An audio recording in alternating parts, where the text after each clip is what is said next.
Hey mga kamaestro, welcome sa ating short video for tonight.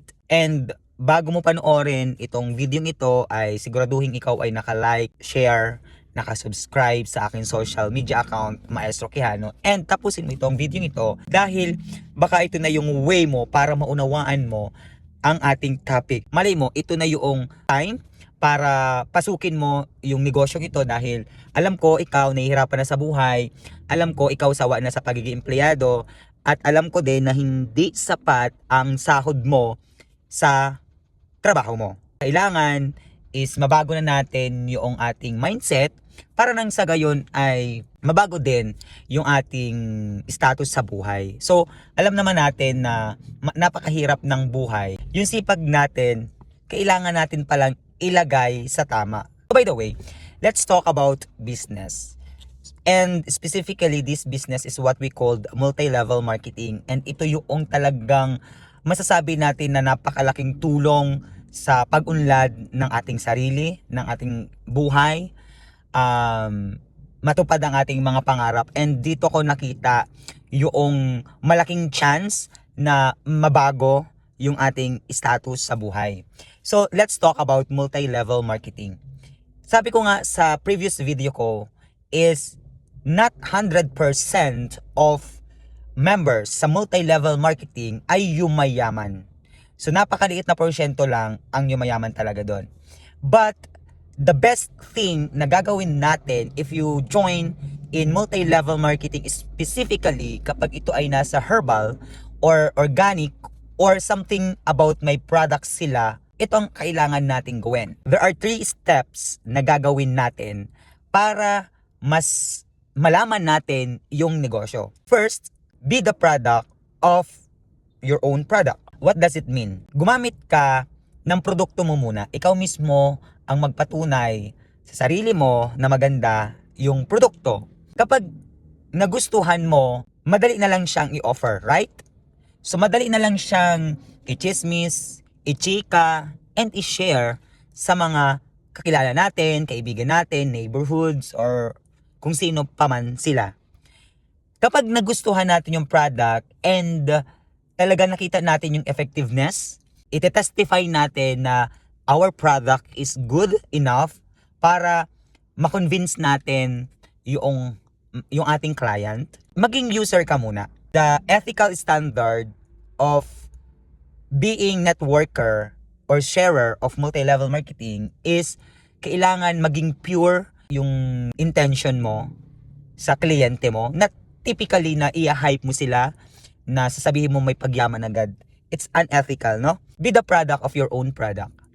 Number 2 is kailangan mo siyang i-share. Pwede mo siyang gawin na direct selling. Possible ba na kapag nagustuhan mo at ikay testimony ng product, possible ba siya na ikaw ay maging sharer ng company? Of course. So, magiging sharer ka ng company and you are selling. You are now selling your products. While you are using product, hindi mo namamalayan na habang pinapagaling mo or tinutulungan mo yung health mo, is nakakapag-share ka sa kapwa mo. By sharing the products, hindi mo namamalayan na ito na pala yung ginagawa mong negosyo. So hindi mo siya mapapansin. Kasi bakit?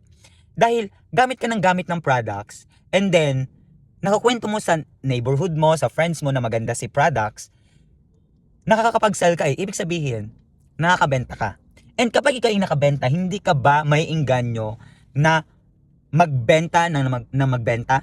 Kapag dumating na sa point na ikaw ay nagbebenta, you are now building your community. Pangatlo yan. While you are sharing, hindi mo namamalayan na may nagpapamember na pala sa'yo, humihingi ng discount, paano gawin, may nagtatanong na sa'yo, paano ba yung negosyo. So, hindi mo namamalayan na ikaw pala ay nagbi-build na ng sarili mong community. Now, you are a builder. So, nalalabas na yung potential mo bilang negosyante. So, step by step kasi siya. Hindi siya isang biglaan lang na pagpasok mo ng company is you're a builder. No. Kailangan mo munang maging user. Kailangan mo muna na mag-sell. And that's the time na bibuild ka ng sarili mong community. Kapag nakapag-build ka ng community mo ng mga business partners mo down the line is nagge-generate na siya ng income. Nagkakaroon ka na ng passive income. Passive income ang tawag doon dahil kahit tulog ka, kahit naglalaba ka, kahit kumakain ka, namamlansya ka, naghahatid ng anak mo si school, kahit ano pa yung ginagawa mo, kapag nakapag-build ka ng community mo, specifically if you have a leaders na talagang porsigido at iisa lang yung vision, talagang magkakaroon ka ng passive income. Unethical, yung sinasabi na sali ka dito, yayaman tayo. Yes, of course, yayaman tayo, but it takes a lot of time para makuha natin yung target goal natin na umasenso. It takes time. Yung effort mo, consistency mo, yung dedication mo, yung passion mo, lahat ilalabas mo.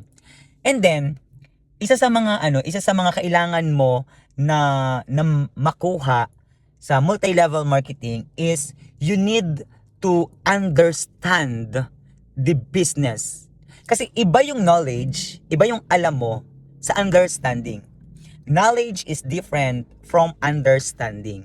So alam mo lang, inalam mo lang yung information, inalam mo lang kung ano yung pasikot-sikot, yung complan, yung products. Yes, alam mo kung saan nagsimula ang company. Yes, alam mo. But hindi mo unawa yung kabuuan ng business. And yung understanding na yan is, buwan. Hindi siya isang bagsakan. Hindi yung pag-upo mo dyan, mauunawaan mo yung multi-level marketing or yung company mo. It takes time pa din para makita mo yung vision, makita mo yung future. Dahil nakikita mo yung future, yung vision sa pamamagitan ng trainings. Kasi sa mga trainings dyan iisa-isahin, hihimay-himayin, paano tayo aasenso, ano yung kailangan natin pagdaanan. Sa network marketing, hindi lang siya pagyaman, hindi lang siya success ang pinag-uusapan. Pinag-uusapan dito ano yung dadaanan mo bago mo makuha yung success na gusto mo. Kaya nga, lagi kong sinasabi, not 100% sa multi-level marketing ay aasenso. Few of them will become rich, some of them, but not 100%. Pag nag-join ka, is tatlo lang naman yung step na gagawin mo. Use the product, sell the product, and build your community. Yun yung basic steps na pagdadaanan natin. And of course, yung understanding sa business mo. Bakit mo siya ginagawa at bakit mo siya gagawin. So I think sa short video na yan ay meron kayong natutunan. I hope na meron nga. Bye! Maestro Cano here.